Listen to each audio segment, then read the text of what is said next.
mainstream science fiction has a lesbians problem in that every TV show that comes out seems to just be a replacement of space lesbians.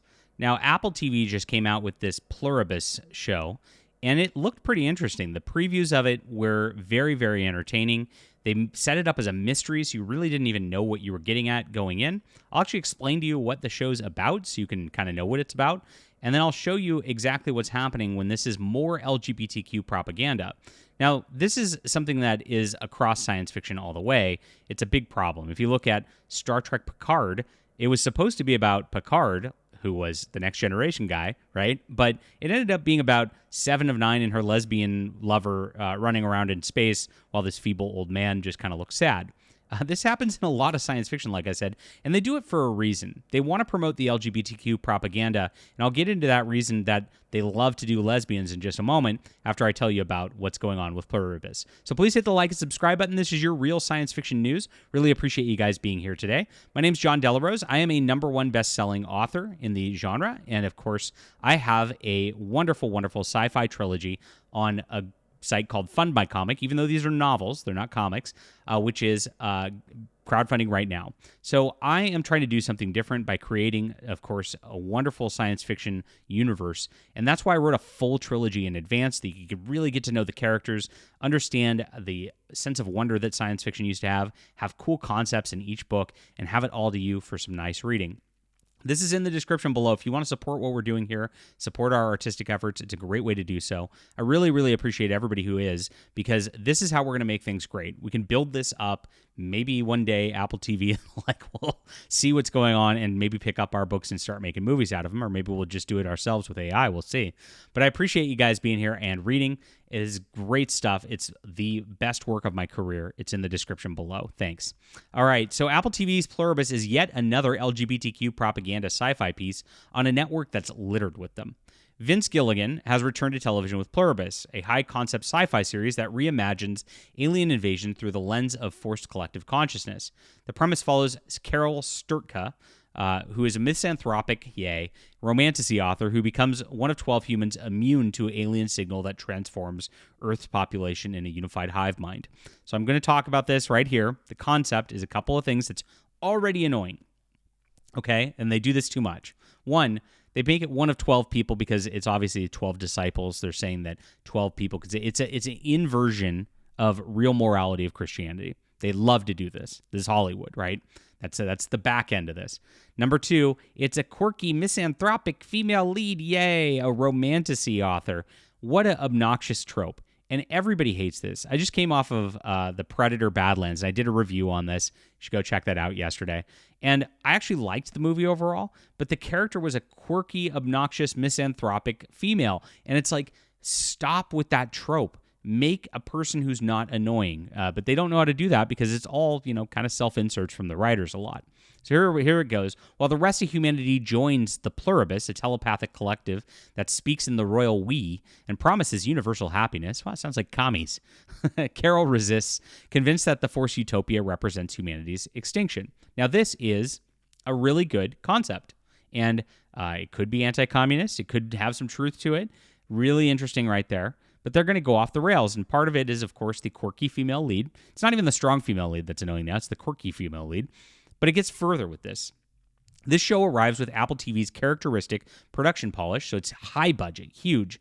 Gilligan got a blank check and creative freedom because, of course, he did Breaking Bad and Better Call Saul, which are two huge, huge programs, which everybody loves, and was so big that he could just do whatever he wants. Despite these advantages, it falls into the streaming service's established pattern of centering every science fiction series around LGBTQ protagonists, particularly lesbian main characters. So Carol's defining characteristic before the invasion is what? Her relationship with her wife, Helen. Wife, yes, who quickly succumbs to the alien consciousness. This setup mirrors Apple TV's broader sci-fi catalog. For All Mankind features Ellen Wilson, a lesbian astronaut who, after decades-long romance with Pam, spans multiple seasons. Monarch, Legacy of the Monsters, yes, even a Godzilla thing, centers around Kate Randa, revealed as a lesbian with her girlfriend in the backstory. Silo introduces lesbian side characters. The Murderbot show that just came out features explicitly queer crew with non-binary characters and same-sex relationships throughout. Even Foundation, the Isaac Asimov wonderful classic novels, incorporates prominent gay characters into its ensemble as part of the deal. Every single one of these programs on Apple TV is all about the LGBTQ agenda every single time. I tried to watch, there was a Sydney Sweeney film even that was on before, and her mom ends up in a lesbian relationship like at the very beginning of it. It's like 10 minutes in, they can't stop. I tried to watch Stick, a show about golf with Owen Wilson, right? And it turns into this weird non-binary propaganda crap 3 episodes in. They do this with every single show. It's like Tim Cook, obviously, a gay man who's in charge of Apple, is pushing this to an extreme because it's all a self-insert sort of thing. It's amazing how much money they're blowing on this because they just lose all their audience every single time. There's not a lot of people who are tuning into this because nobody wants to watch this all the time. So that's it right there. Carol embodies that generic quirky female lead archetype, like I said. She's become shorthand for lazy character development. Variety's Peter DeBurge describes her as someone the audiences watch running around saying, "Are you guys aware the barn is on fire?" And everyone's like, Can you just calm down and get a drink? The Telegraph's Ed Power notes Gilligan wants his next protagonist to be, quote, a force for good. After spending years with anti-heroes, describes Carol as an emotional hot mess who can't control her anger. Well, that sounds like a lot of fun, just to watch, even with the lesbian stuff aside. The combination of lesbian protagonist, quirky personality, emotional instability presented as endearing, it's Apple TV's science fiction template, and it's beyond tired at the inception of the show. The show's premise also contains similar sci-fi tropes critics have noted with varying degrees of patience. The Alien Collective speaks in a corporate press release language. Representative Zosia explains why Carol that they're months away from figuring out how to recruit her into the hive mind. The Pluribus claim they cannot or will not force her to do anything against her will, establishing convenient plot armor that prevents actual dramatic tension. One survivor meets Carol on Air Force One on his private jet, surrounds himself with cheetah print wearing supermodels, asking her, why does the world need saving? When pointing out that the new reality features no crime and no racism, the heavy-handed social commentary reflects the show's broader approach, using science fiction premises to deliver contemporary political messaging rather than exploring genuine philosophical questions about consciousness, individuality, or human nature. Gilligan told Variety he conceived this nearly a decade ago during Better Call Saul lunch breaks, originally imagining a male protagonist, which is ridiculous again, before deciding the role belonged to Seahorn. So again, this was a character that was supposed to be a male. It was supposed to be a man in it. They can't do that. You can't have a male lead in science fiction 2024, 2025. And so they shoehorned a lesbian in and turned it into a male character with tits. That's what they did to push this over here. This is why she feels less organic and more like a collection of approved characteristics rather than actually a character. The show's production value is impressive, of course. Apple TV invests heavily in this vision. The creator secured a 2-season order that envisions the series continuing beyond that. He admits he might have to change his planned ending at that point. We better come up with a way to end this thing, he says. Not having a plan. He positions the show as commentary on artificial intelligence, telling Variety, I hate AI, and describing this world's most expensive energy-intensive plagiarism machine, he says. The show was made by humans, he says, again, signaling his stance on generative technology.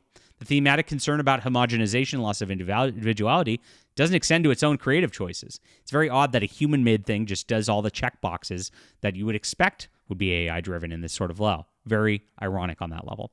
The streaming service's science fiction catalog is just a single template.